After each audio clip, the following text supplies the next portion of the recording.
what's up, everyone? I'm still alive. It's been a while since I did a real show, so I apologize for that. I hope everyone had a great Thanksgiving. Did you escape our draconian overlords? Did they break into your house and find out too many people were enjoying turkey? I hope not. I hope you had an excellent Thanksgiving. I did. Your grandson was born last night, Abaddon. Congratulations, man. That's fantastic. First grandson, or have you already been a grandfather? This will be my first son being born around January. January 6th is the due date, so every day I get more excited. I'm very pumped. So congratulations to you, Abaddon. Pretty cool. Your first. Yeah, it's going to be both my parents and my wife's parents' first grandson, so first grandchild. So very excited. So congratulations. Yeah, I've been really busy trying to work 2 jobs. I was doing some escorting for oversized loads, driving the flag car in front. Plus, I'm doing the insurance job. By the way, if you're in Pennsylvania and need life insurance, give me a holler. I'm also going to be getting my license in other states as well. I just need to get time to be able to do that. So, but yeah, great to be here.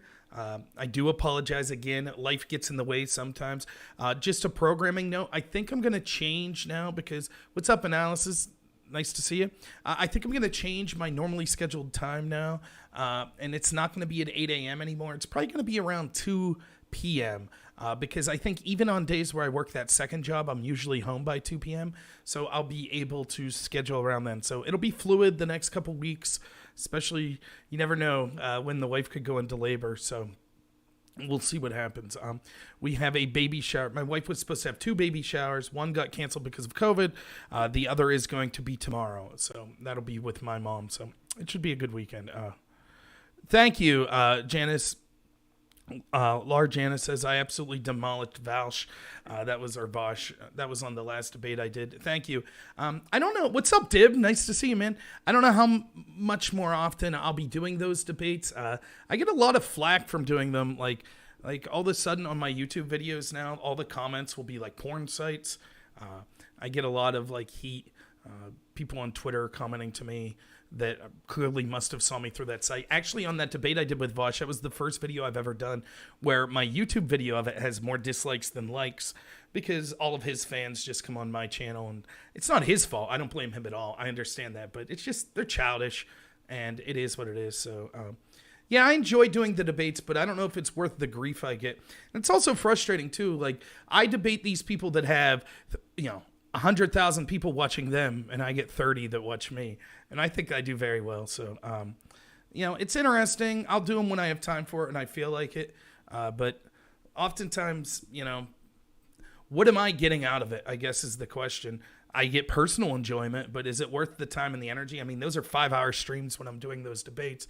And basically all it gets is a bunch of trolls that come on. Oh, don't thank me for my work. There are people out there doing way better stuff than me. I like to think that I'm trying to help out, but I enjoy doing this, which is why I do it. So, yeah, thank you, Free Thought. Thanks for being here. Yeah, I'm back at it. I didn't leave because I was depressed or anything. This was something if you go back and you watch my streams before the election, this was something that I warned of. I got a kid coming. I'm broke as a joke. I got to work. So if that means working 2 jobs, that's what it means. So I did the 24-hour live stream before the election. I did like the debates and all that stuff the week or 2 after. But I knew there was going to come a time where I was going to miss some shows because I was working a lot. So I do apologize to everyone who missed me then. But thank you, Janice. I appreciate it. Am I D-Live after dark? Maybe. I might do some D-Live exclusive stuff here in the future. But yeah, this should be on D-Live. I should be streaming on my podcast on Podbean Live, which will go up to iTunes and Spotify afterwards. And then the platforms that I'm live with video would be YouTube, D-Live, Twitch, and Periscope right now. So it should be on all of those. So thank you so much for being here. So yeah, let's jump right in. Let's talk about the news and what's going on. And as far as I can see, there's only 2 stories, that I've heard of. I'm not saying there's not more out there, but that I'm really focused on. And one is the election coup that continues to this day. And the second is COVID and kind of the fallout that we see from things like that. Yeah, I agree. D-Live's far better than YouTube. If you're following me on YouTube or even on Twitch, consider following me on D-Live.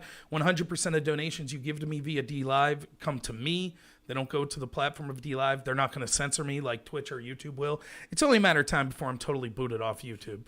I mean, that's the same is true of a lot of the content providers that you probably listen to. It's just the way it is. If you don't shill for the corporate stooges, they're going to kick you off. So it is what it is. So consider following me on DLive. It's just normal America on DLive. So yeah, let's first talk about the election, and then if I have time, I will get to COVID. Oh, brief programming note. Tonight, I will be doing a video. It's not a debate. It'll be with a friend of mine. His channel is Pete the Patriot. I'm going to put the link to the actual live stream tonight in the chat. So if you're listening on the podcast, just go to all caps Pete space the space Patriot. That will be at 8 p.m. Eastern time, or I believe he's on West Coast, so I think it's 5 p.m. West Coast Pacific time for him. But it'll be 8 p.m. Eastern. So, yeah, that should be a good video. I always enjoy talking to Pete. He's fantastic. And if I could show you something real quick. 1 second.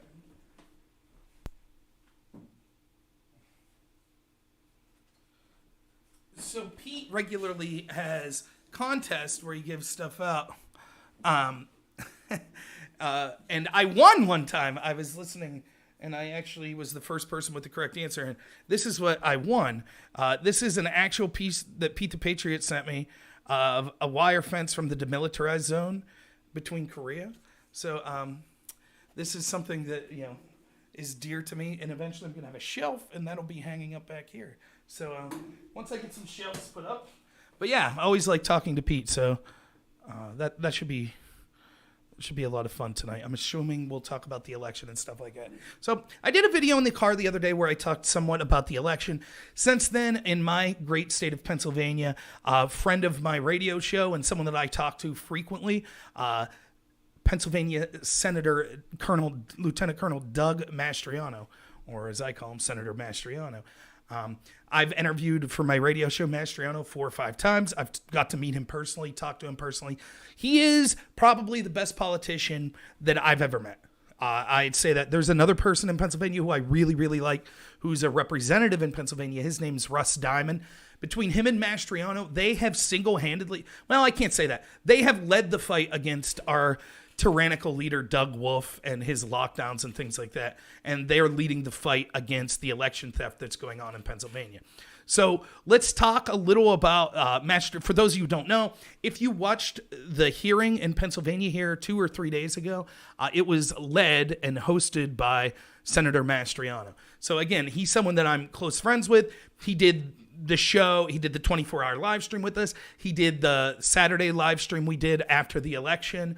He called in. So he's fantastic. And it's one of those people when you talk to, you could tell he actually cares about the people he represents. He doesn't look at being a state senator as a job. He looks at it as service to helping his constituents. And I really do believe that he's fighting the good fight. So kudos to him. Take it easy. So it should. Thank you, Brady. I appreciate it. Joining on DLive. Everyone should join on DLive. It's a place to be. I thought that hearing that they had, so he was kind of chairing it, and then you had Giuliani and a bunch of witnesses, and even President Trump himself called in. So just to go over it real quick, let me talk about the high points of it. Basically, they have several people that were election watchers, people that were involved in the military, that seem to have long careers of public service, that are willing to testify and have signed affidavits to all sorts of things, such as, 1, there are USBs that are used to kind of get the data, so drives that you put in USB ports that are used to get the data that occurs during these elections. And sometimes you'll have 1 or 2 come up missing. In Pennsylvania, in just the districts around Philadelphia, 47 of those came up missing. In addition to that, one of the things that you heard me talk about in the show a lot, and I talked about this in the 24-hour live stream before the election. Remember, me and my co-hosts, Todd Bartley and Carlos Saldivia, we've been on the shenanigans that was going on in Pennsylvania months before the election took place. So one of the things that we told you about was how there was a court order that they had to keep these separate piles of ballots in Pennsylvania due to the court decisions that were coming down. So normally you would have kind of 2 types of ways to vote. Your absentee ballots, which people request, And normally that was someone who, for whatever reason, couldn't get to the ballot box, so they would request, because they're infirmed or something like that, a ballot and then be able to vote that way, and then the rest voted in person. Well, Pennsylvania changed the law to where everyone, regardless if you were infirmed or not, could request an absentee ballot. And then there were cases of them sending out ballots that people didn't request and other things like that. In addition to that, there were several court decisions that were handed down, and most of these were edicts that came through the governor's office, not that were voted on through legislation.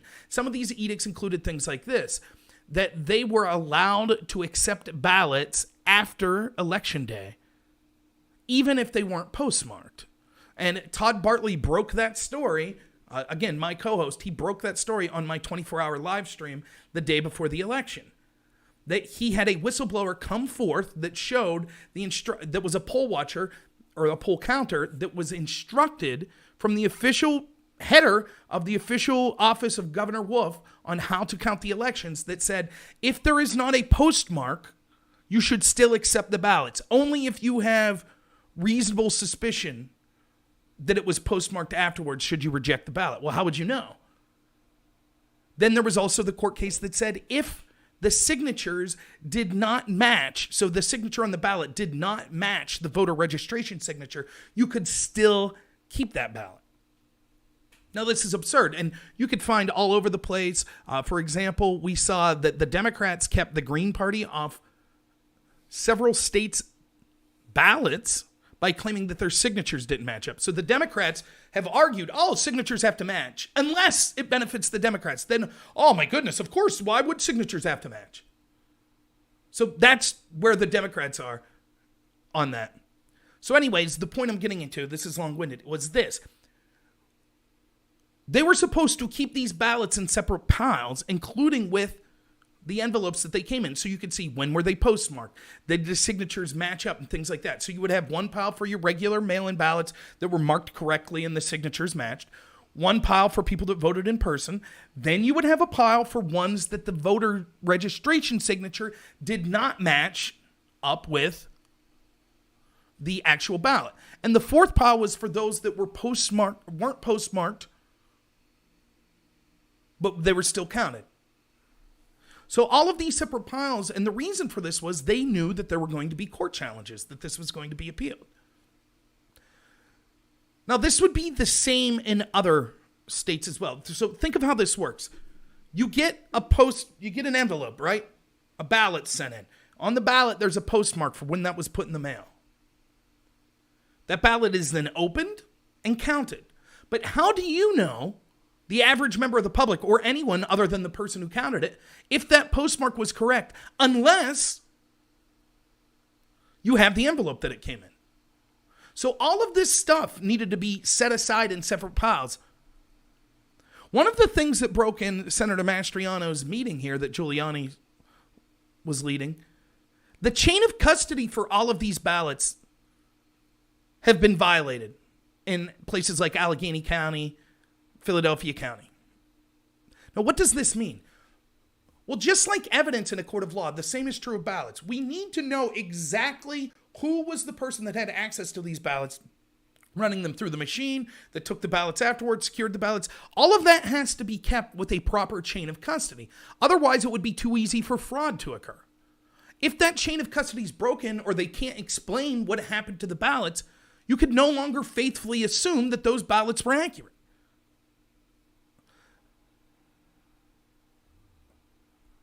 This happened so we had 47 flash drives go missing, according to the people testifying. The chain of custody broken. We had them, probably the craziest situation was they talked about ballot dumps, to which I believe they meant when over 100,000 votes were put in at one time. So you have this consistent trickle effect, 1,000 here, 1,000 here, 1,000 here, 1,000 here, all day of votes being recorded.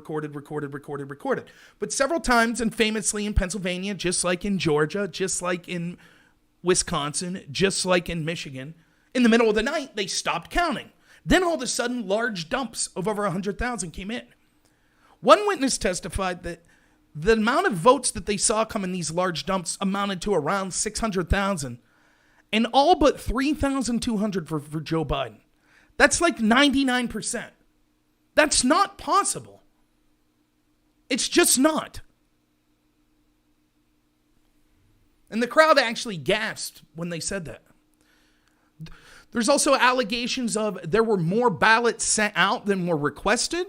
There were places that there are certain districts that had more people vote than registered voters. Now, let me speak to all of this in general. I'm not going to get into the specifics of it that much. Let me play devil's advocate and say why maybe someone would see this and say, well, I still don't find it that compelling. There could be an argument made that perhaps the numbers that we were given at this hearing are incorrect. I'm willing to hear that argument. Actually, no, that's not true. Here is the amount of ballots that were sent. At one point, Giuliani claims that when they were looking at certain types of ballots that were requested, the actual Pennsylvania.gov website had that more ballots went out than were requested, but once this was brought to the attention of the public, all of a sudden that website shut down, or the number was pulled off that website, inexplicably, and no new number has been added yet. But you could say that perhaps Giuliani and his witnesses are incorrect about these numbers. Here's my retort to that. One, that is not what Josh Shapiro, which is Tom Wolf's attorney general, said in Pennsylvania.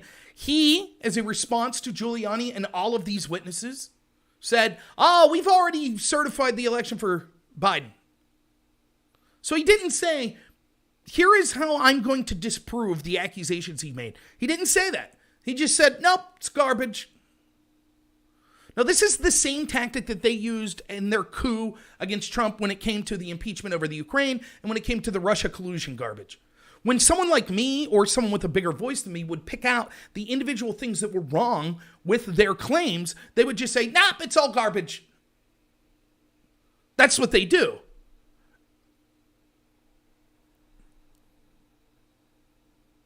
So let me be quite clear here.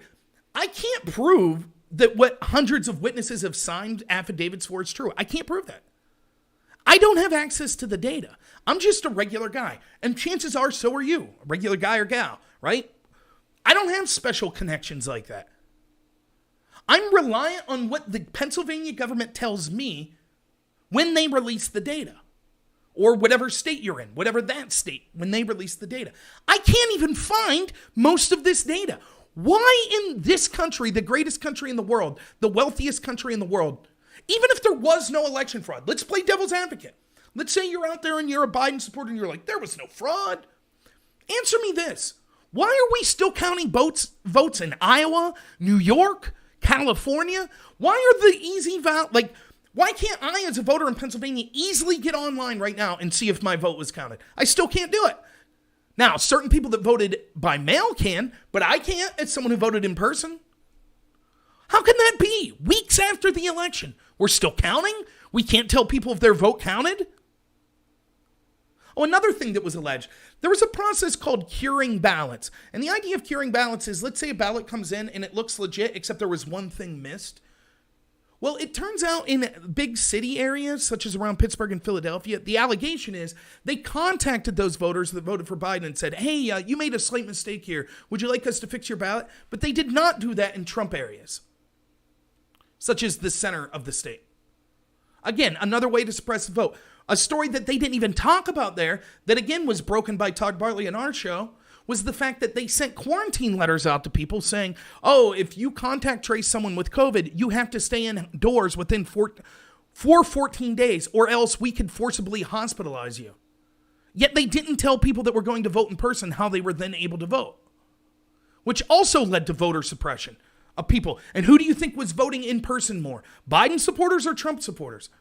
So if you convinced people not to go out to the polls, who do you think that hurt? You guessed it, Trump supporters. What's up, Zach?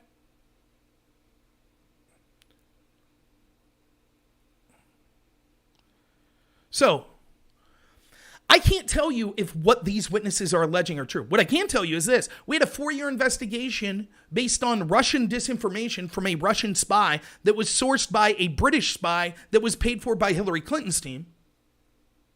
He didn't sign an affidavit. That's foreign spies. No affidavit signed. So if we stopped our country for 4 years over that crap, Why are we spitting in the face of average Americans saying, oh no, just because you had a problem with the election and you signed an affidavit about it, we're not going to hear you out? Why is that? Just put the shoe on the other foot. Try that test. If this went the other way and Trump was losing election night and they stopped counting ballots and all of a sudden hundreds of thousands of ballots came in for Trump, and there were many, many people that signed affidavits saying, whoa, I saw some really shady things that were occurred during there. Do you think the media and the Democrats would be like, stop your whining, the election's over? They said that Russia stole the election for 4 years because 12 Russian trolls posted on Pokemon Go and Facebook.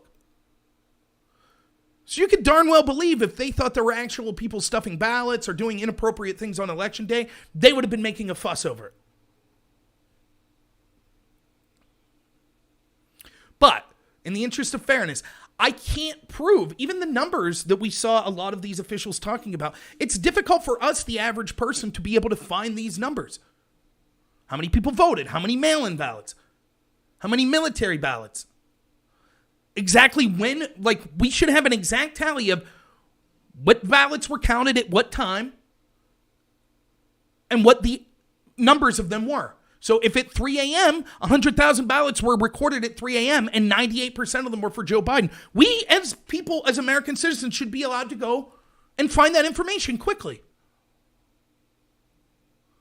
And if that is the case, over 98% of people in these huge dumps were voting for Joe Biden, and that doesn't match up with any other thing that we see, except in these swing state cities that had these big dumps, then surely every reasonable person should say, yeah, there's a problem with that. But I don't know. It could be that these witnesses are incorrect.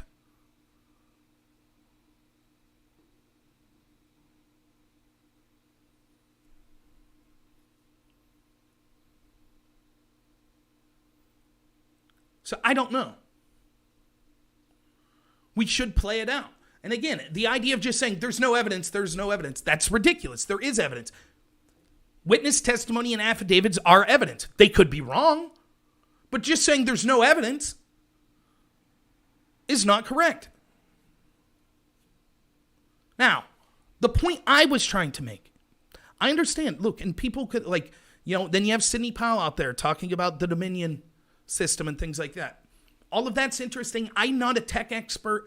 I don't know what to say, what I could add to that. Again, Dr. Joe Mama says, in the 30 court cases that there has been, no evidence has been provided, though, LOL. That's a lie. Most of those cases were brought by individuals, and just because, individual state courts have rejected it doesn't mean that the Supreme Court won't take this up, and affidavits are actual evidence.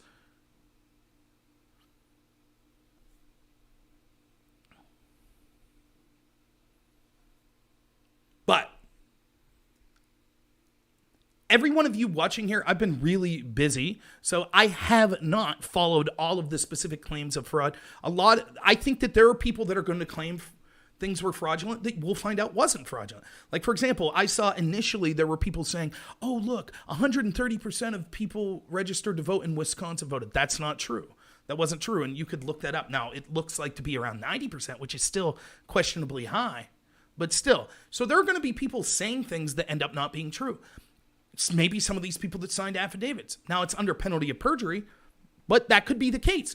I guess we'll have to see. However, I could prove that the election was stolen without any of that. I could prove it. Even without election day fraud. And this is what I was talking about in the car the other day, and this is what I wanted to focus my time on. The path we were going down, we will never need any corrupt person to ever steal one ballot, to ever forge a ballot, to ever fraudulently do anything with any ballots ever again. Because when you control propaganda to the extent of which the establishment in this country does, they will soon be able to control a plurality of people in the way they think, which means that they'll win every election without cheating. In other words, the cheating occurred before Election Day. Yes, I'm assuming there was fraud that occurred Election Day. There certainly was. How much of it's the question that occurred during Election Day? I said it. I had Trump supporters mocking me for over a year and a half. They said, Trump's going to win 48 seats. I said, never underestimate how much the establishment is willing to cheat to win. I said they will intentionally collapse the economy. Check, they did it. I said they'll take people's rights away and make them miserable. Check, they did that. I said they'll do everything possible to cheat because the only reason they lost in 2016 was they believed their own hype. They believed when the New York Times was telling them Hillary Clinton has a 99% chance of winning. So they took their foot off the gas pedal when it came to cheating and controlling information. And they lost. And they would not make that mistake again. And they would be blatant about it. That's what I said. They're not even going to hide it. They censored the oldest newspaper in the United States that broke an insane story of corruption about Joe Biden and his son, Hunter Biden. They censored it. The same news outlets, the same tech companies that were pushing stories about Brett Kavanaugh being a gang rapist and any allegation about Trump and Russia getting peed on or whatever, that they reported breathlessly for 4 years. All of a sudden, when it came to Joe Biden and his family, you can't report on that. You can't. It's blatant. Then predictably afterwards, when the tech companies are brought in front of Congress, they're like, yeah, that was a mistake. We shouldn't have done that. Oh, sure, after the election's over. Everybody knew it was garbage. Everybody could see the double standard. Again, Professor Robert Epstein testified in front of Senate that Google itself had the power to sway between 16 and 22 million votes in the 2020 election. Since then, I've seen an interview that says his preliminary findings show at minimum they were able to sway over 6 million votes. That's the bare minimum of just his preliminary findings.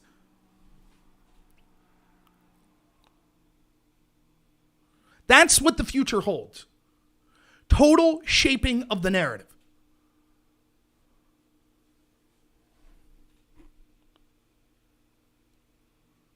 So while everyone's focused on, well, was there cheating election day? I'm not saying that's not important.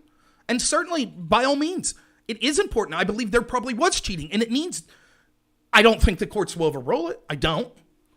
I think if the FBI is corrupt and the State Department's corrupt and the DOJ is corrupt, you don't think John Roberts' court's going to be corrupt?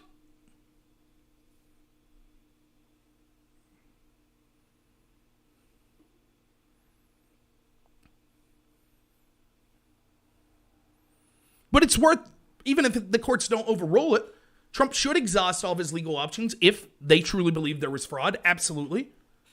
However, the Republicans already let you down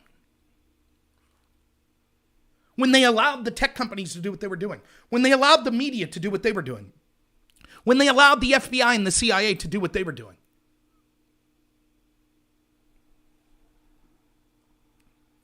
When they allowed our nation's health experts to say, you can't go to work, you can't go to church, you can't go to your mom's funeral, you can't visit your mom in the nursing home, you can't go to your daughter's wedding, but you can go protest. White supremacy's worse than COVID. When that happened is when they stole the election. My Thanksgiving was great, if you're asking me. Now, people on the left love this. Not everyone, but many. Orange man bad. So yes, we'll cheer for the CIA. We'll cheer for the FBI. Of course. Yes, we'll cheer for the oligarchs that are backing the Democratic Party, which is now the party of the extremely rich, which overwhelmingly donate to the Democrats. Yes, we want the lockdowns. That's great. Of course, it's devastated small businesses across the country, but Amazon's doing great. Their profits are up 100%. Over the span of COVID. Walmart's doing well, 80% over the span of COVID. That's the party that claims to care about the little people. That's what they're doing. Embracing policies that are benefiting the largest corporations and disenfranchising the middle class, the lower class, and small businesses. That's what they're doing.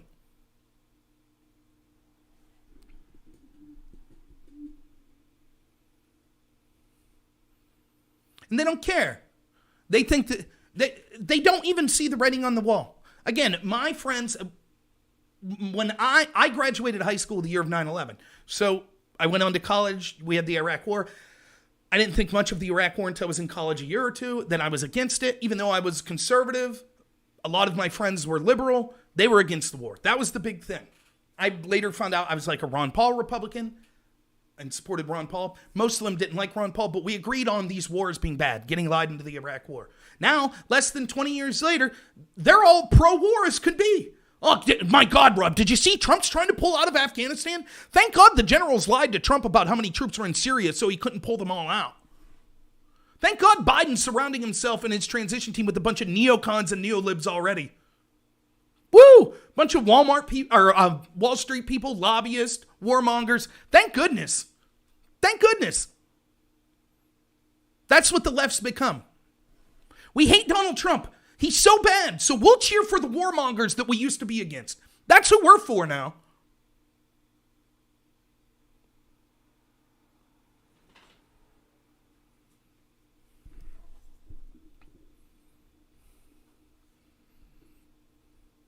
Oh, so we have communist defenders in the chat.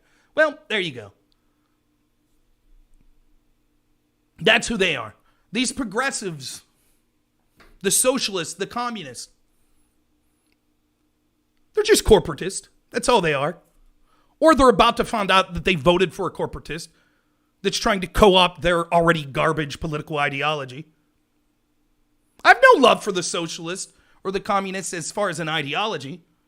Look, we could talk about it. I've done it a million times on the show. The truth is we have a mixed economy. It is part capitalism, part socialism. Things like Social Security and other social safety net are forms of socialism. However, I understand the need for some of that stuff, but we should lean heavily towards capitalism and regulating monopolies and things like that, like the tech companies. But we can have a discussion about economics, but the people that are like, aha, I'll cheer for the CIA. I'll cheer for the FBI. I'll cheer for Amazon and Bezos. I'll cheer for Bill Gates. I'll cheer for Zuckerberg and Jack Dorsey censoring people. That's how I'll get my progressive dream for the worker party. That's how I'll get it. Black Lives Matter, sponsored by Nike and their sweatshops. Joe Biden, he doesn't think China's that bad with their actual concentration camps of Uyghur Muslims. But we love Muslims on the left. We love them. We just don't care that China's interning them by the hundreds of thousands or millions. We don't care. Socialism, yay. Communism, yay. We can't wait to bomb more people. We're the party of love. You're a xenophobe. This is what they believe now. Like, in fact, I wrote this down somewhere. Let me see if I can find it. Boop. Give me a second. Computer taking forever.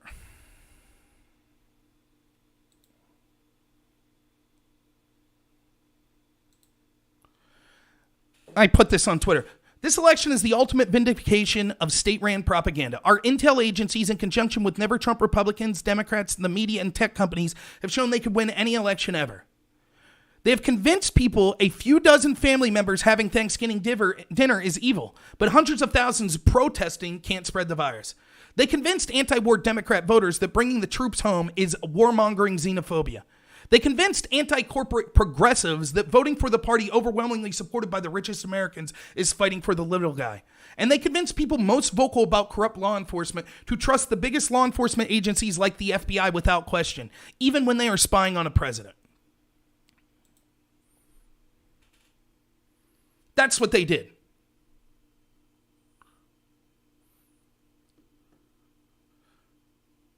Now, let me talk about a phenomenon that maybe you would have realized. See, one of the things that I despise more than anything is blatant hypocrisy. Now, having said that, let me be fully upfront. I'll be a hypocrite at times. All of us will. We're human. So it's to be expected. But when you see it to the levels that we're used to seeing now, just every day, it's staggering. For example, this is why I hate hypocrisy even more than people that disagree with me. Let's say you're concerned about foreign meddling into the elections, right? And 2016 concerns you. So there's a question. Is it legitimate for a presidential campaign to get dirt on their opponent from a foreign source? I would say yes. It could be shady, but I don't care. I expect that they're doing that anyways. So if Don Jr. wanted to meet with a Russian lawyer and see if she had dirt on Hillary Clinton, I don't have a problem with it. If Hillary Clinton wanted to send a British spy to talk to Russians to see if they had dirt on Donald Trump, I don't have a problem with that. What I have a problem with is Barack Obama's FBI then using that to spy on Trump. That's illegal and the biggest political scandal in the history of this country. But the idea that Hillary was looking for dirt from in the UK and in Russia on Trump, I don't have a problem with that. Now, let's say you do have a problem with, and you say, I don't like that. I think it should be illegal for people in our country, presidential campaigns or political campaigns, to try to get dirt in their opponents from people overseas. Fair enough. I disagree with you. But if you apply that consistently and you say, therefore, I think we need to investigate Don Jr., but I also think we need to investigate Hillary Clinton. At least that's a consistent position. No problem. But overwhelmingly, what I see from the same people that were like, Don Jr. should be in prison. My God, he talked to a Russian lawyer. He tried to get dirt on Hillary Clinton. Oh, that's sedition. That's a crime. He should be in prison for that. When I'm like, well, what about what the Democrats did? What about what Hillary's camp did? Oh, that's different. That's different. That's okay. Her getting dirt on Trump from foreign sources, including Russia, that's fine. That's the stuff that aggravates me. You want to start arresting people for violating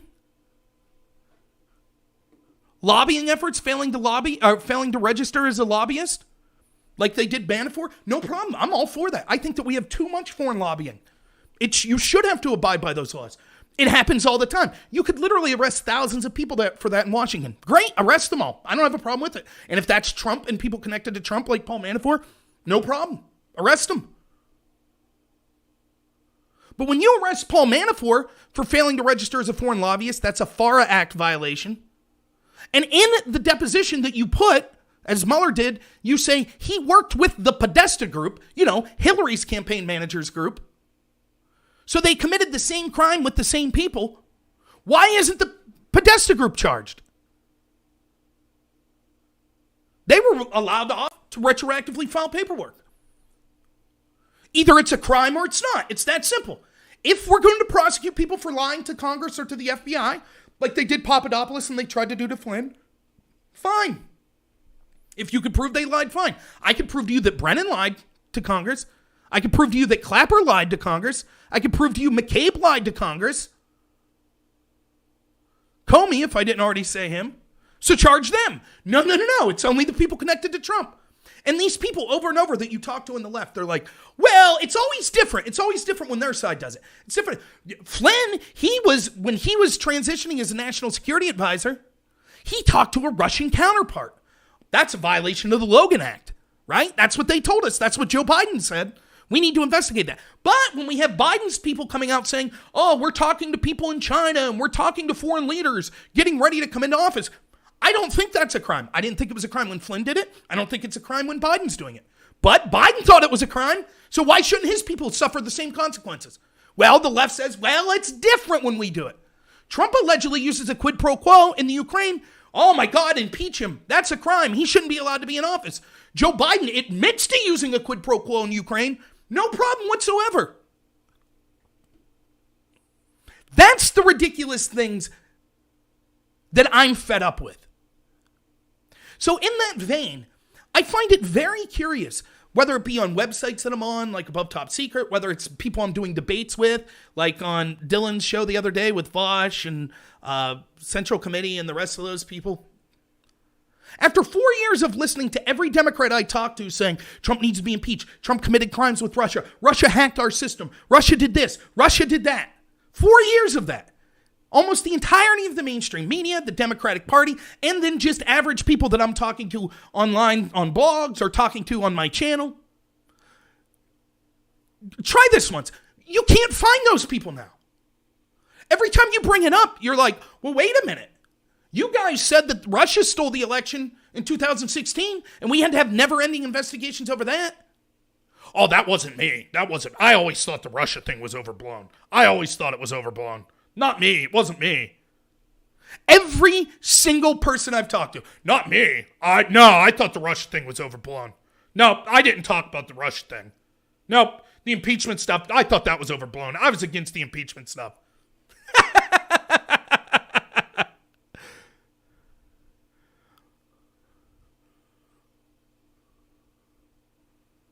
As soon as they expect you to have such a short memory, they don't recall. Remember in 2016 where you had people like Chris Hayes and Michael Moore that were saying the electors should, even though Trump won these states, the electors should just choose to vote for Hillary Clinton. It's their right to choose to vote how they want, and they shouldn't vote for Donald Trump even if he won those states. Remember that? Now they're like, it's unprecedented. Trump might suggest that. Unprecedented. That's, you advocated it. Oh, that wasn't me. Here's your tweet showing it. Well, yeah.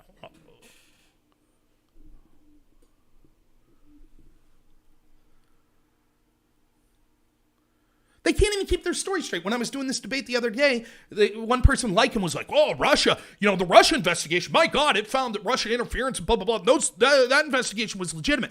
Then the other people were like, yeah, we agree with that. And when I'm like, well, wait a minute. So you're agreeing then that the idea that you didn't think the 2016 election was legitimate and we had to have an ongoing investigation for 4 years about that. No, we were never into the Russia thing. You just agreed. Someone on the panel just said that and you agreed. My voice is scaring you. That's just how I talk. I don't know what to say. Sometimes I get high-pitched.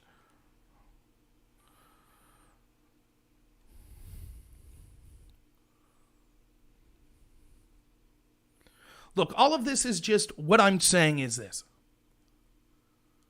The election was stolen. Oh, is Pete on here now? Hey, what's up, Pete? Yeah, my friend Pete the Patriot's on now. As I was saying earlier, I'll just remind everyone again. I'm going to put the link to our video tonight. I'm going to be on Pete's show at 8 p.m. Eastern time. So please check that out. And if you're in the chat, the link's there. If you're listening on podcast, it's just all caps, Pete space Patriot. If you check that out on YouTube, you will find his channel, and I'll be on there 8 p.m. Eastern time tonight. So yeah, thanks for being here, Pete. So yes, I'm not saying we shouldn't look at actual fraud that occurred election day. Absolutely we should. But when I'm listening to people say about affidavits, I don't have access to the data to prove one way or another if what they're saying is accurate. Hopefully we get access to that. I hope that we do. But I could prove to you that the election was stolen before the election. And I could prove to you the left thinks that, and they know that as well. Why? They thought 12 Russian trolls posting on Facebook was enough to swing an election. Remember that?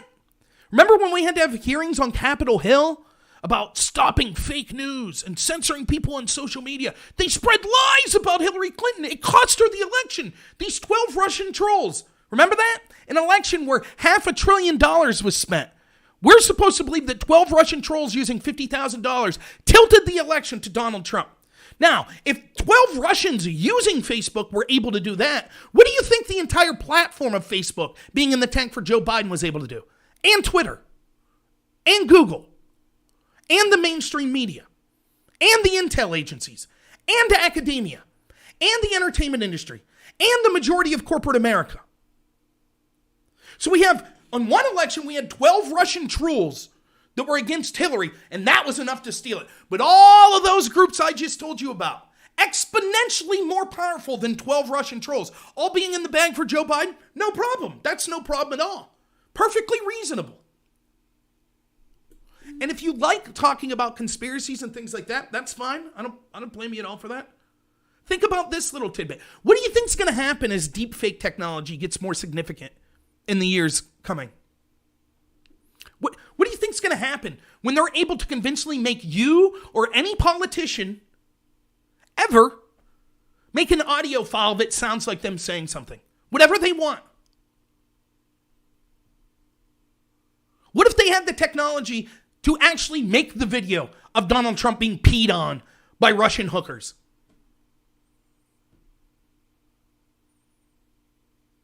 We already know. We can see now. They have the ability to make stories with witnesses, with emails, with audio to make it disappear. Half this country was concerned that Donald Trump got peed on. I don't care if he did, by the way. What do I care? What consenting adults do in their sex acts, none of my business. Don't care. Don't care at all. JFK was apparently banging Marilyn Monroe. I don't really care. Adultery's not cool. Don't get me wrong. As a person, I don't like that, but as consenting adults, do what you want. I don't care. Oh, but Rob, here's the problem. If Trump or his family was engaged in, graphic, untoward sex acts, the Russians would use that as compromat. So they would hide those videos and say, Mr. Trump, you will do what we say or we will release the video of you having sex with hookers and urine. Right? That's what we were told. I thought that was crap, but fine. That's what the Democrats and the media told us. Now we know there's videos out there of Hunter Biden smoking crack, banging hookers. And? Oh, we don't talk about that story. If the Russians could use a tape of Donald Trump having sex to blackmail him, you don't think they could use tapes of Hunter Biden using illegal drugs and in compromising sex positions to blackmail his father? You don't think that's possible? And yet, what did the media do? They chose to bury the story. And then they worked with tech companies to choose to censor anyone who wanted to talk about it.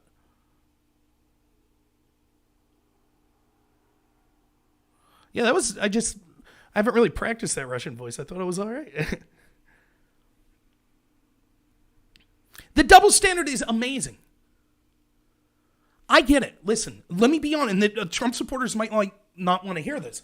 But this is the truth. There are reasons to dislike Trump. I've criticized Trump heavily. He surrounded himself with horrible people like John Bolton. If you're trying to drain the swamp, putting people like John Bolton is a huge freaking mistake. Bombing Syria, huge mistake. Criticized him heavily. Embracing the lockdowns at the beginning of March or mid-March, huge mistake. I called Trump out all the time. There are things about his personality. You might like them. I like a lot of Trump's personality. Again, I think Trump was the best president in my lifetime. But I could see not liking his personality. I could see that. There are things sometimes he does that I don't like, personality-wise.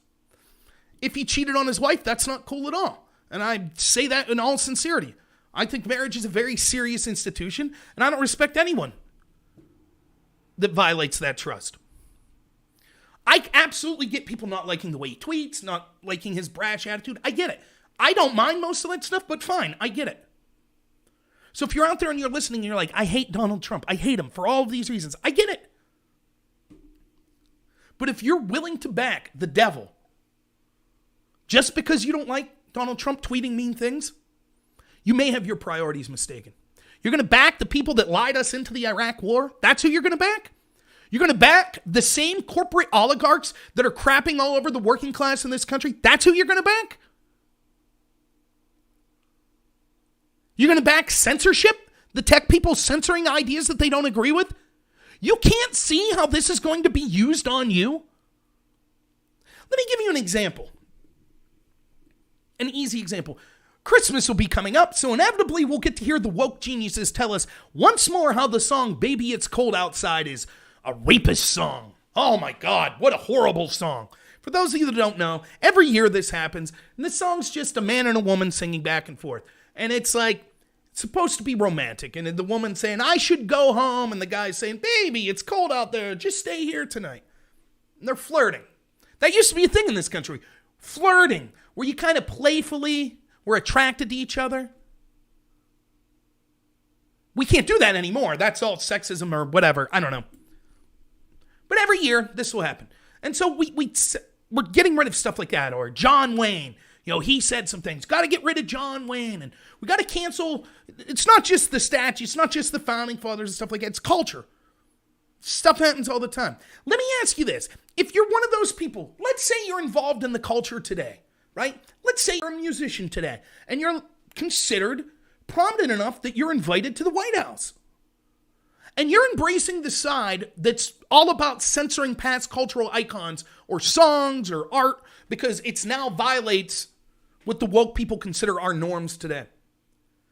Let's just take a random person that maybe this would be. How about Jay-Z? Have you ever heard of Jay-Z?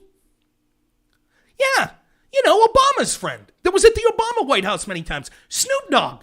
He bragged about smoking weed at the White House. He went there to meet with the Obama administration. Now, this might shock you. Have you ever looked at Jay-Z or Snoop Dogg's lyrics? Let's just take a mild one. Take a song like Big Pimpin'. You ever looked at the lyrics to Big Pimpin'? This is Jay-Z, friend of Barack Obama. Now, maybe it's cold outside. That's sexist. That's objectifying women, right? Not like the great musicians that the left likes, like Jay-Z. Let's go with some of the lyrics here. You know I thug 'em, blank 'em, love 'em, leave 'em, 'cause I don't effing need 'em. Take 'em out of the hood, keep 'em looking good, but I don't effing feed 'em. First time they fuss, I'm breezing, talking about what's the reason. I'm a pimp in every sense of the word. B-word, better than everyone believe 'em, in a cut where I keep 'em. Till I need a nut, till I beat the guts. You know, in other words, I'm sure you can figure out what it means. Then it is, beep, beep, I'm picking 'em up. Let 'em play with the D in the truck. Many chicks want to put Jigga fist in cuffs. Divorceman split his bucks. Just because you got good head, I'ma break bread. And on and on. Now that is legit. That's good. That guy got invited to the White House. Do you hear the woke left? Do you hear the woke left canceling Jay-Z? No, they don't, do they? They don't cancel Jay-Z. Now, let's look at some of the lyrics. That's a good song, right? That song, that's just part of the first verse.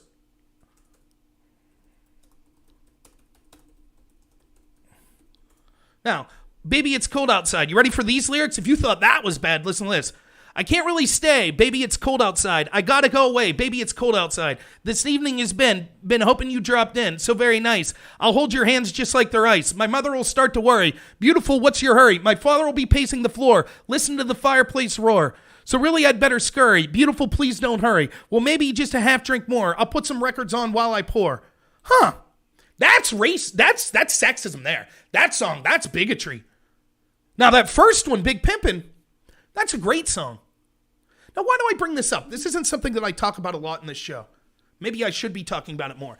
The point I'm making here is not that I want Big Pimpin' or Jay-Z canceled. I don't. It's art. Even if it's art, I actually like a lot of like the older gangster rap. I was totally on board with fighting against censorship of video games, fighting against censorship way back in the day. I think it was Tipper Gore was trying to censor music. There was this band 2 Live Crew, this rap group, and they came out with this album that was considered too vulgar, and they testified in Capitol Hill with Dee Snider from Twisted Sister and with John Denver about how censorship of music's dangerous.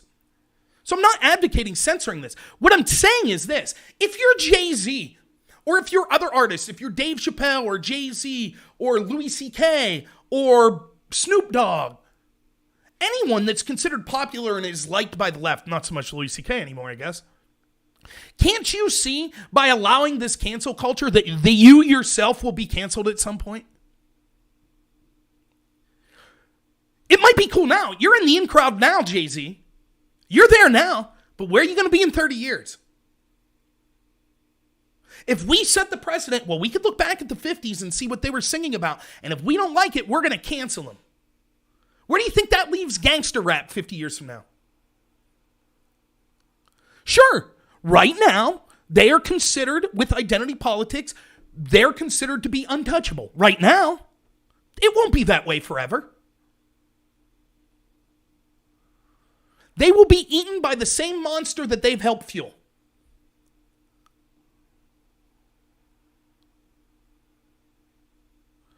Let's not forget Cardi B of the song WAP, which you could look up the lyrics to, which is even worse by far than what I just read to you. She was one of the few people that got to interview Joe Biden when he was running for president. Now, the reason I bring this up is just an easy example to show you.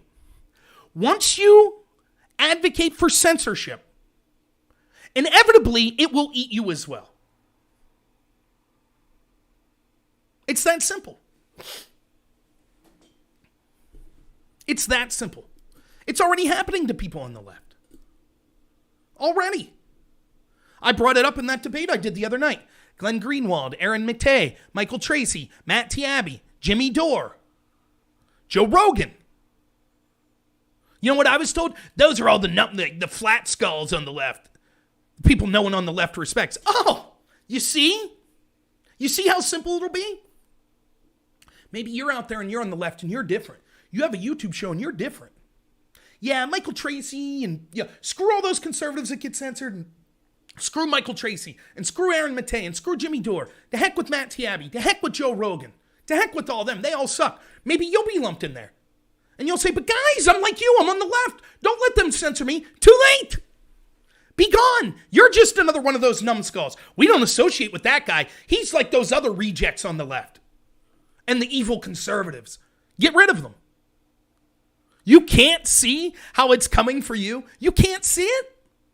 You can't see how if you cheer for the FBI to spy on a president in a coup attempt, how that will be used when you finally get a politician that stands a chance to be in power? You don't see how that's going to work? You think they're going to let a real progressive, someone on the left, actually come into power, like Jill Stein or Tulsi Gabbard? No. They'll leave fake people like Joe Biden that are really just corporatists. He'll do good. Bernie's tried his best. I don't know if I'm up for a Bernie accent today. I am so sorry, establishment Democratic Party. I do want to embrace socialism and communism, but I promise to allow the corporate owners of the Democratic Party to do whatever they want. Everyone who makes $1 more than me is unacceptable, except the corporate owners of the Democratic Party. Oh, Bernie, you tried. You got that third Lake House. You tried real hard, Bernie. You tried real hard to sell out. No, please, please, please let me win. Please let me be president. I promise I'll be a sellout corporatist. Nah, we don't trust you anyways, Bern. And so, take a seat, Bernie. Go enjoy your third lake house while you lecture the rest of us about how we have too much money and need to do more. Go fly in your private jet while you criticize people for the light bulbs they use in flyover country that'll never fly in a private jet their entire life, and you use more of a carbon footprint in 1 year than they do in 20. Go ahead, go lecture them, Bernie. You ain't ever going to get the reins of power. And all your supporters, many of which are willing to use violence, intimidation, and other nefarious tactics, that are like, yay, Joe Biden. Yay, we back the FBI and the CIA and the corporate media and the tech oligarchs. They'll have our back. I warned you. Now, I will say I told you so when it happens. But I also am trying to tell you, to me, it's about more than socialism versus capitalism, left versus right. It is about the establishment versus the rest of us. It's about a group of people that want to maintain power. I believe that want globalism so that they can consolidate even more power and make the rest of us totally dependent on the government so that we can never fight back. No other issue matters other than that corruption. That's it. I don't care if you care about climate change, if you care about gun rights, or anything else, right or left. If your vote doesn't matter, if your voice doesn't matter, then none of those issues matter. Because the only opinion that matters is the people that are running the show. So you better hope they agree with you on climate change or on gun rights. Otherwise, you're out of luck. But you try to say this to people on the left, and they're like, well, Donald Trump's evil. Donald Trump's literally Hitler. So we have to back these people. We have to back. You know, we listen to them tell us how Mitt Romney and John McCain were racist, horrible warmongers. We listen to them tell us that in 2008, 2012, 2016. Now all of a sudden, we got to listen to the family of John McCain and listen to Mitt Romney and listen to Dick Cheney's family. Oh, what's George Bush say? Even George Bush is skeptical of Trump. Bush was a decent guy. Says the people that said Bush lied, people died, Bush is a war criminal. Now they're like, Bush is a decent guy.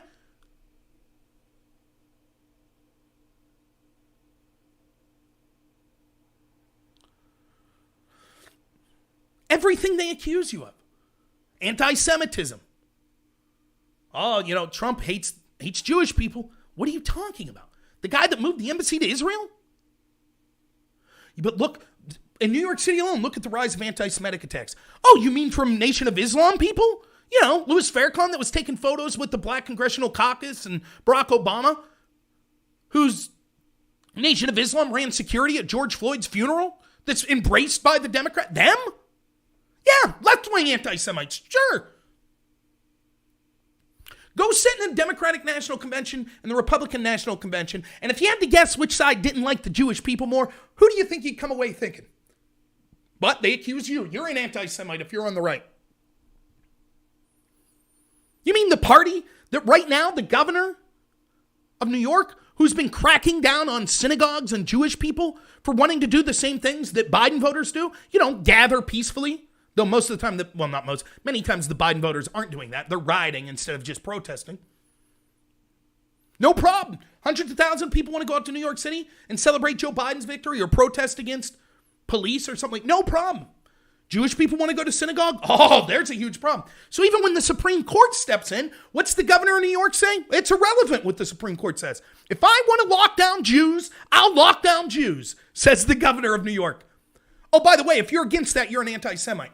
If you don't like suburban white kids that live in their parents' basement putting on ski masks and going into inner city black communities and lighting fires and burning down black businesses, you might say, if you're against that, well, that's because I care about black people and I care about the black community. In fact, I care about all people that own property having it destroyed by mobs. That might be what you think. That's what I thought, right? Nope, turns out I'm a racist. You see? You see how that works? If you don't support white kids going into black neighborhoods and burning them down, you're a racist. See? What's that? You don't like wars where we're bombing people, many of which happen to be people of color? You know, like in the Middle East, like in Afghanistan, like in Syria. You don't like that? You might think the reason you're against those wars is because, in part, you don't want to see people of color be bombed and things like that. Nope. Truth is, you're a warmongering racist. If you want the troops to come home, that's because you hate people of color, and you're a warmonger. You see? You see how that makes sense? You see? You're against censorship? You think that everyone should be allowed to say their piece? You might think, well, that's because you believe in free speech in the First Amendment, and you like diversity. Nope, that really means you hate diversity, you're a bigot, and you're a fascist. You see? Against censorship, that means you're a fascist. You starting to see how this works?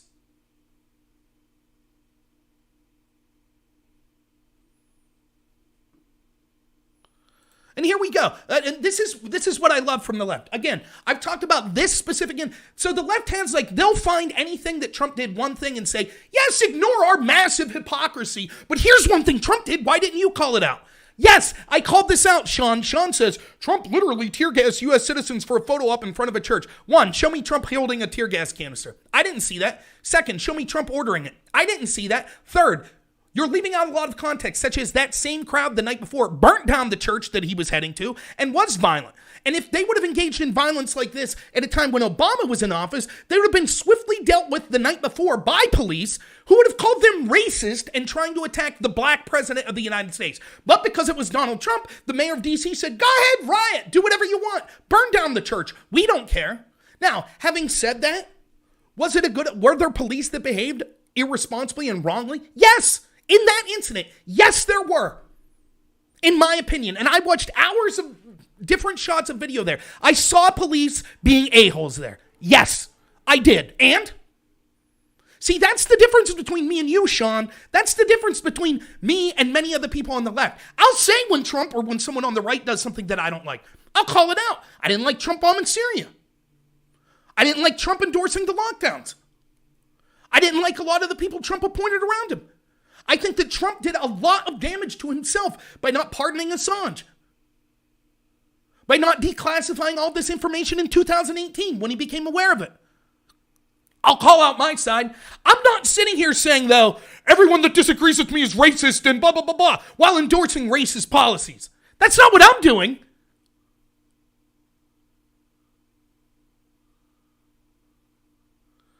And if you don't believe me, go ahead and just ask your favorite leftist that says something like this. My God, Donald Trump had kids in cages. Oh my God, kids in cages. Ah! And then you say, well, who built the cages? Why are the kids in cages in the first place? Could it be because the Ninth Circuit Court of Appeals, the most liberal circuit, during the Obama administration ruled that legally those kids had to be in cages? Could that be the reason for it? I'm sorry, why didn't you speak up then? Well, it was different. That was different.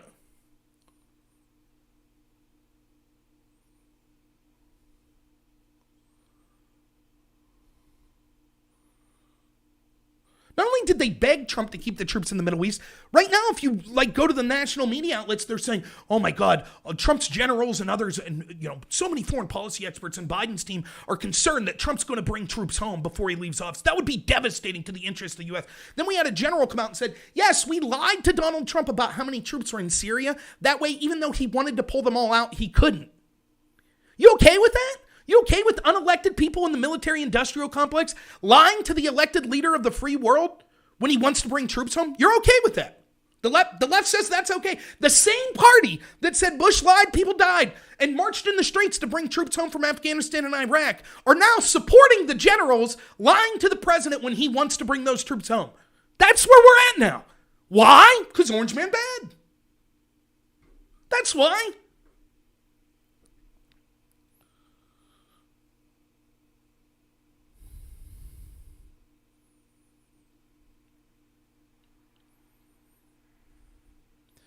There is no side that is totally good and a side that's totally evil.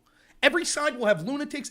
Every individual person has positions that are wrong. Every individual person has sinned, or if you don't want to look at it in a religious context, has done things that are immoral or advocated things that are immoral. Every single one of us. I like to try to have the corruption issue is one thing. Corruption's on its own. But when it comes to policies, if you're honest, every policy will have pros and cons, both in a strategic asset, but also in a moral asset. For example, on the base level, should we allow illegal immigrants amnesty? Morally, you could say, yes, we should treat people all as equals. And so it would be the right thing to give them citizenship. Now, the big answer against it is strategically. You can't just look at things with emotions. What does that do to the country? So what, we're going to accept 2 billion people? Everyone who wants to come here, we say, well, morally, we have to treat everyone as equal, so everyone's allowed here. That would devastate the country. We could clearly see that. However, there's also a moral argument against that. For example, morally, if we give everyone citizenship, then we have de facto been immoral to everyone who waited for years to come to the United States to be a citizen the legal way. We've also provided the incentive for more people to come illegally, and places like Amnesty International show that 1/3 of women trying to illegally cross the border are victims of sexual assault. That seems to be a very immoral position. Also, illegal immigrants majoritarily directly compete with low-skilled labor in inner cities. That's primarily black community. It seems immoral to further detriment the inner city black community by taking even more jobs away from them. Now, you might say, but not necessarily. Maybe, yes, I get it. There are pros and cons of everything. There is almost no position that has a bunch of pros and no cons, whether it be strategically or morally. So I get it, Sean. You will be able to pick out little things that Trump did, even little things that I've said, and say, this is a problem. Of course. But we're talking on a grand scale. So, for example, I could say, we all know, everybody knows, that the worry after the election, and what we've seen for months, it wasn't Donald Trump supporters burning down cities. We know who it was. It was Biden supporters. It was Antifa. It was Black Lives Matter. That's who it was. Wasn't Trump supporters harassing Rand Paul and other senators and Congress people as they were leaving Republican speeches. Wasn't Republican voters doing it. Wasn't Trump's voters. We know who it was. But every time you bring up majoritarily who it is, this is what you'll get from the left. Well, here's a picture of a Trump supporter that was engaged in violence at one of these protests. So there, what about that? Yeah, how about that? Yes, of course, that person's horrible too. And? So we ignore the fact that 90% or more of it's coming from the left. Not even the left. That's not even fair. It's coming from these specific groups of people. And we have to pretend if there's one person doing it on the other side, well, then all sides are wrong.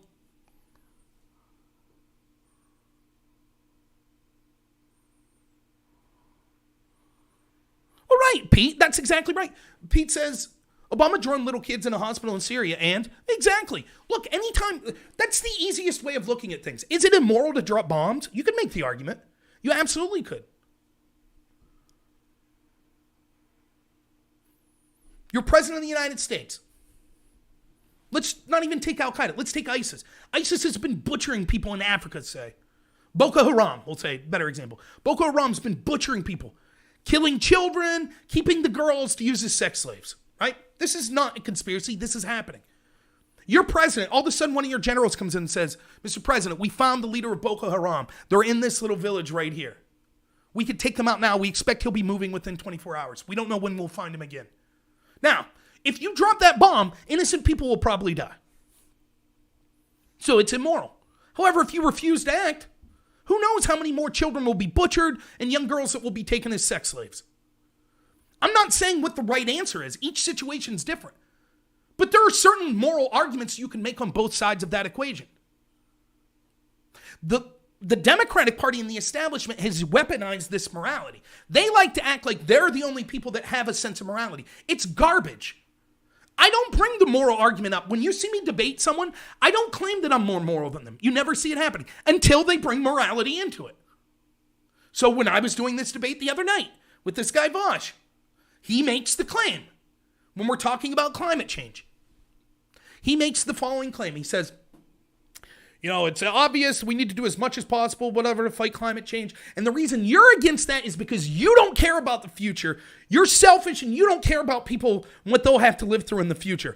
I would happily give up 99% of my money to fight climate change if the government issued it as a tax. So he said that he was more moral than me. I didn't care about people. I was immoral. To which my response is, okay, then give your money up. No one's stopping you. If you go to the government right now with 99% of your money and say, will you take this? They'll say, sure. Yeah, we'll take that. Better yet, and I know the argument, yeah, but the government wouldn't use, they'd use that for other things. Fine, don't go to the government. Go to a green energy company. Go to one of the communities you think have been detrimented by climate change. Give them the money. There aren't homeless people that you think have been victimized by climate change that couldn't use your money. Give it to them. You would immediately improve their lives. Oh, but. Yeah, exactly. So don't act like you're more moral. It is not a moral position to say, I'm willing to help, but only if the government forces me to. That's not morality. Now, we could talk about whether or not it would be strategic for the government to force people to do that. That's fair. That's a different argument. But don't act like you're more moral than me. I would be willing to do this if the government forced me. Ho, ho, ho, ho. Wow. How big of you. Wow. What a great person you are. Morality isn't following the law. Morality is not doing something immoral because you're afraid of the consequences. That doesn't make you a moral person. Morality is not saying, I demand other people fix the problem. That's what you're saying when you say, I want everyone taxed. Constantly, we see these ideas of socialists on the left that talk about how they're more moral than you. People like Bernie Sanders. Open borders. We want open borders. Oh, it's immoral what we're doing to these people at the border as they live in gated communities. Oh, it's immoral how much of a carbon footprint you have as they fly around in private jets. Oh, it's immoral that you want to own firearms as they have armed security. And on and on and on and on. Millionaire Bernie Sanders says being a billionaire is immoral. Well, how about thousandaire barely thousandaire Rob Noor? The difference between what I make and what Bernie makes is probably greater as far as how our lifestyles plays out than the difference between what Bernie makes and Bill Gates. Tell a homeless person living under the bridge, Bill Gates is immoral for his money, but not Bernie Sanders. His third lake house is modest.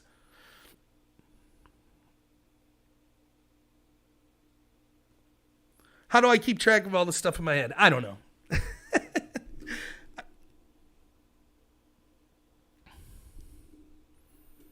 But that's the problem. So, Sean, I'm not trying to pick on you or anything like that. But yeah, I agree. And I say it all the time. My greatest strength is my greatest weakness. And that is I'm willing to listen to people, even if I don't think they're arguing in good faith, when they point out things that I'm wrong about or that my side does that's bad. I'll listen. And I'll be honest if I think it's bad. I was not happy with the tear gas being used in D.C. And there were other instances I saw that were early on in the George Floyd protests and riots where I saw police behaving poorly. Now, overwhelmingly, I saw police behaving well and mobs behaving poorly against them. But sure, I'm willing to look at evidence the other way. But most of the time, the people that are telling me to do that, they're unwilling to be the opposite. Notice it. When I do debates, people ask me questions. Well, what do you think about this? I'll give a quick answer. Remember the one debate I did? Would you say it's an execution? What happened to when John Wayne Gacy was executed? When was lethally injected? Is that an execution? Yes. One word answer.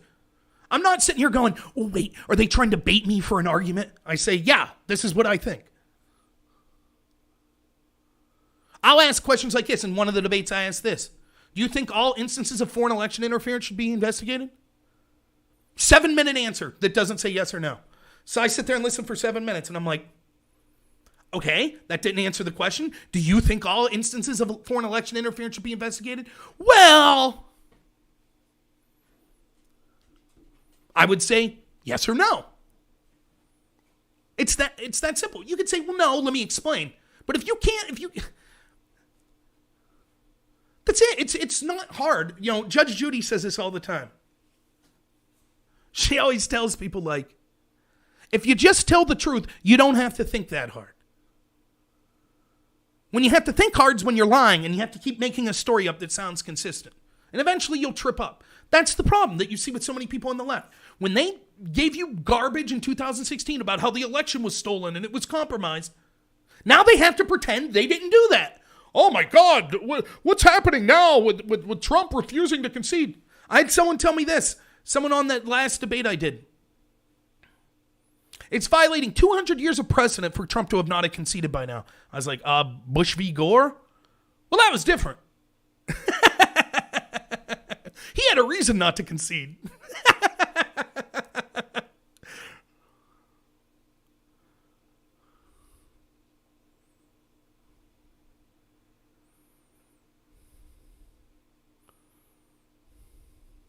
Becca said, both sides are crap. I hate the party system BS. I don't disagree. And look, that's another thing. Regular listeners of my show will know that I call out the Republican Party, which I'm a member of, as often as I do the Democratic Party. For example, I've said this about the election for Senate in Georgia.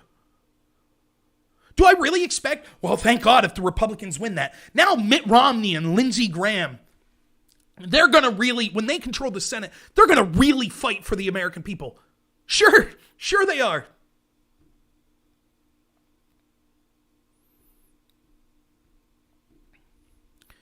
I fight against the RINOs all the time. I ran against them. I ran for Congress. I did not win. So, yeah, Judge Judy did support Bloomberg. All right, I'll be heading out of here. Any specific comments or questions before I go? I didn't get to COVID as much as I wanted to, but suffice it to say that, hate to say I told you so, but I was right. And not just me. Most of you watching were probably of a similar mind to me. Am I going to run for Congress again? Maybe. I planned on running in 2022, but the fact that I have a baby coming means probably not. I probably won't have the time.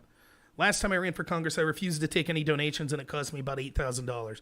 If I run a full election season, it would probably cost me around $20,000 or $30,000, which I don't have, and it would take so much time. I don't know that I'd be a proper father to be trying to run for Congress at the same time. So I don't know. Yeah, with COVID, it's more clear every day that it's all political. World Health Organization said don't do lockdowns. What's the U.S. do? Lockdowns. CDC and almost every other medical organization in the world says locking schools down is a bad idea. The lockdowns hurt children more than COVID does. So what are we doing? Locking down schools. Governor Tom Wolf, the Wednesday before Thanksgiving, impromptu said the Monday before that Wednesday, said, by the way, all liquor sales end at 5 o'clock on Wednesday. The local bar here that I know, I heard through the grapevine, lost $3,500. Notice they didn't say it until the Monday before that Wednesday. Now, this is one of the biggest drinking days of the year. So what happened was all of these bars and restaurants stocked up food, stocked up alcohol. Now, the alcohol, most of it will keep. They had multiple people working shifts that were then told, don't bother coming in. Why? Pittsburgh. Hey, what's up, Christian? I am Clarion County. That's what our Governor Wolf did. How many times are they going to thumb their nose at us? Well, Gavin Newsom's out at the French Laundry having a fancy indoor dinner with 22 people with health experts. Well, he tells you can't go visit your family. Or the mayor of Denver. Or Tom Wolfe saying that you can't go to your job and you're a coward if you want to go back to work. But he's out there violating his own orders to march with Black Lives Matter. How many times are we going to put up with this? Even if you're for the lockdowns, you're like, how could you be okay for this hypocrisy?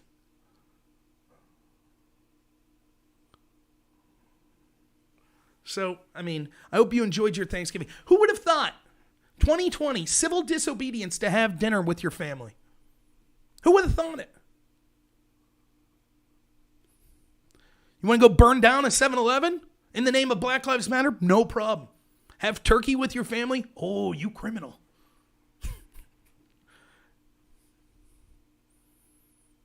It's unbelievable. So, I have more on COVID, but that's good enough for tonight. So, all right. Well, if no one has any specific comments, my plans for the rest of the evening are to get cleaned up here, clean up around the house a little. I still got some Thanksgiving Day dishes that are soaking that I need to clear out the dishwasher and get in. Have dinner with my wife, and then I'll be back on at 8. So for those of you that came in late, I will be doing my friend Pete the Patriot show. It will not be on my channel. It will be on his. That link is in the chat. I just put it there.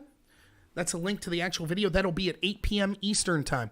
If you're listening on podcast, that is on Pete the Patriot. If you look at that on YouTube, you'll find his channel, and it'll be the live stream on there tonight. Just a programming note, I'll probably start doing these videos around 2 p.m. Eastern time every day because with helping out with that second job like I've been doing, that schedule just seems to make more sense to me. Anyone who needs insurance that's in Pennsylvania, life insurance, let me know. I'd be more than happy to talk to you. And all financial donations are welcome and appreciated as I'm broke as a joke and going to be a first-time father. So don't get me wrong. If you can't donate, I'm still going to be doing the show. It's nothing like that. Like, if I don't make money, I won't be here. That's not the point of this. But I do appreciate any donations. So, all right. Well, thank you so much. I'll be on at 8 o'clock tonight. Oh, one other programming note. The radio show with Todd and Carlos that's normally on Saturdays at 11 a.m. to 1 p.m. Eastern, that's going to be pushed back to Sunday because my wife's baby showers tomorrow. So Sunday, 11 a.m. to 1 p.m. will be Pennsylvania Patriot Radio. So, all right. Thanks so much. You guys are the best. I appreciate each and every one of you. It's honestly, I know I say it a lot, but it is truly humbling to know that people want to listen to me. I do apologize that I've been scarce around here the past 2 weeks. My life's still going great. It's weird. It's a lot of stuff happening politically that I've never seen. It's as bad as it's been in my entire life with taking our rights away, corruption and things like that. But I'm going to be a dad for the first time, and I'm super excited. So it's kind of a weird thing going on. But I'm not depressed. I'm not sad or anything like that. It's one of the greatest times in my life, despite what we see going on politically. So don't feel that Rob wasn't here because he's bummed out. That's not it at all. I'm a fighter.